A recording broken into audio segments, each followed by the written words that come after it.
Came to Nashville, Tennessee when I was 27, and it was 1987.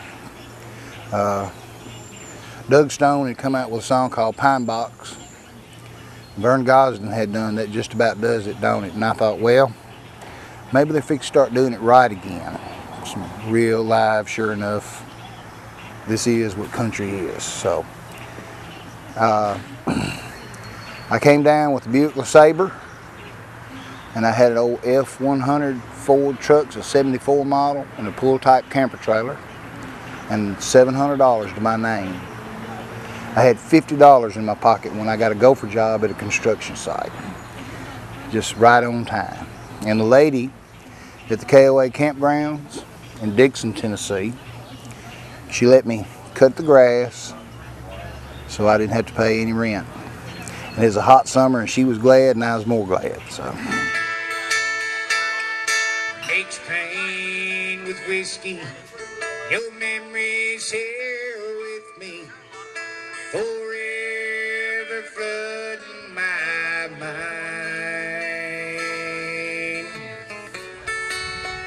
You ain't done with me yet, but baby, you can bet you're killing brain cells tonight. When I first left Greenwood, Mississippi to come to Nashville, I said, Mom, I'm going to Nashville. She said, well, don't they do all that on computers now? So I said, well, I'll know more when I get there. So I struck out. I got my first songwriting break with a fella that was just as far up north as you can get. It was Wilmington, Delaware. His name was Will Webb. And he wrote a song called Angels Don't Fly. They just walk out on you. And I found a guy named Jeff Teague that was opening up a publishing company. And I had started playing some things for Jeff. And then when I first got to town, he said, well, you write in a real natural state, which is polite for you need to learn to write. Well, when I got with Will, we had a happy accident. So I'm sitting and playing these songs for Jeff Teague, and he's putting up with it. And then I play Angels Don't Fly. That's half of the song. That's all I had was half of Angels. We hadn't done the other verse.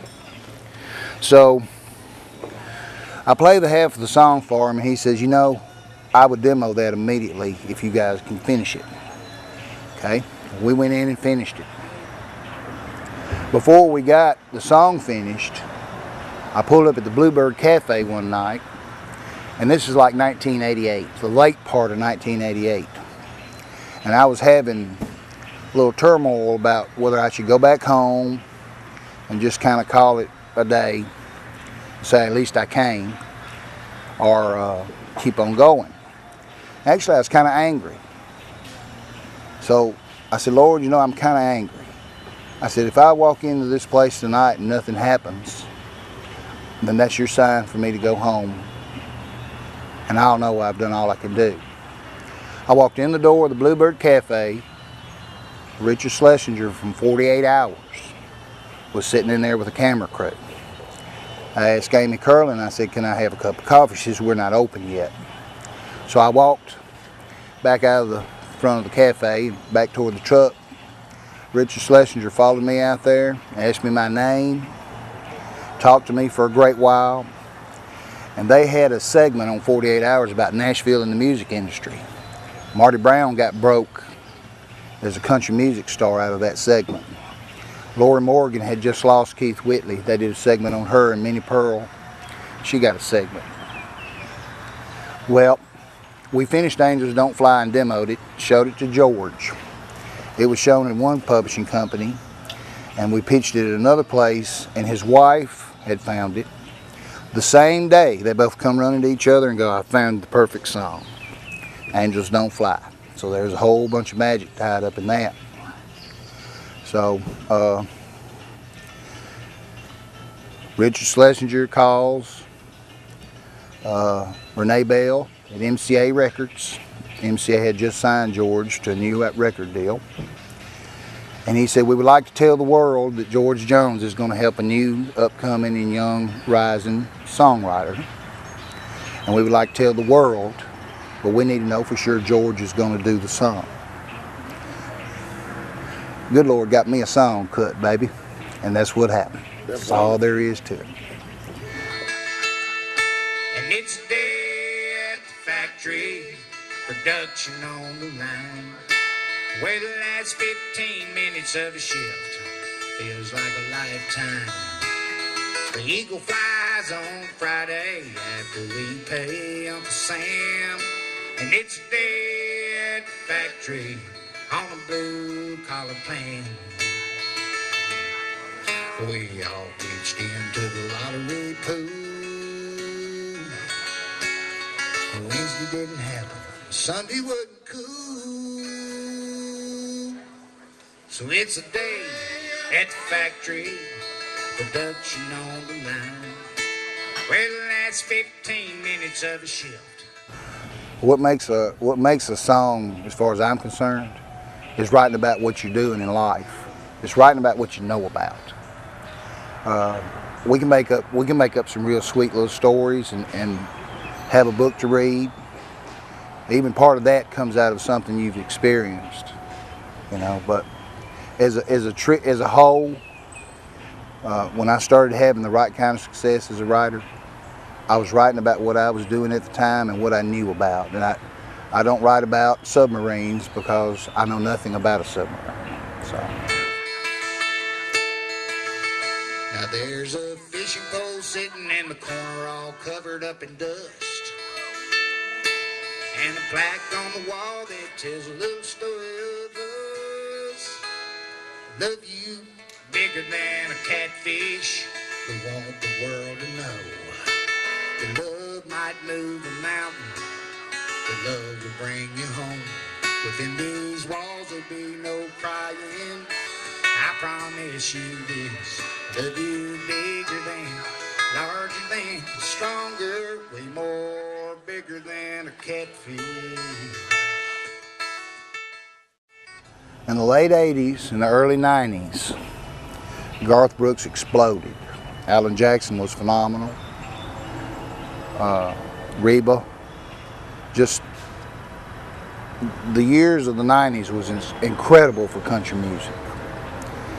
There were 2,500 or better on-staff writers and publishing companies and record labels in Nashville, over a 3-block wide and probably about 18-block deep area. That's the small part of Nashville between 16th and 18th Avenue, basically.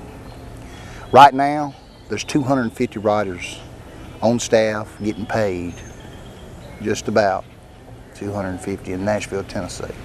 The numbers are small. It's been a lot easier to get to speak with people on a how you doing basis as opposed to corporate. And I tell you right now, it's getting back like it was supposed to be, like it was in the 70s. So it's more of a handshake and how you doing, let's talk, and then we do talk. So at least if you get a no on your song, you get it fairly quickly and you know to move on. So. Father, can you hear me as I speak from bended knee, searching for some answers from the one who knows my needs. My heart's door is open. Lay your hands on me. Send me down a blessing. Put my soul at ease. 'Cause I believe you walk the water and calmed an angry sea.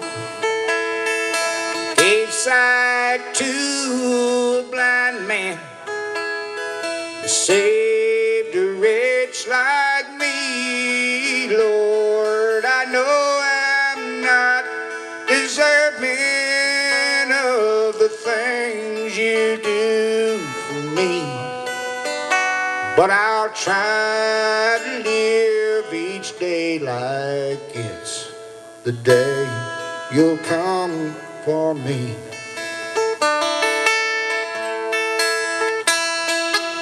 Many times I've stumbled, walking towards your grace. You pick me up, brush me off, forgive all my mistakes. Now I'm just a pilgrim on a straight and narrow way, in service of a man who gave his life for me. And I believe you walked the water and calmed an angry sea,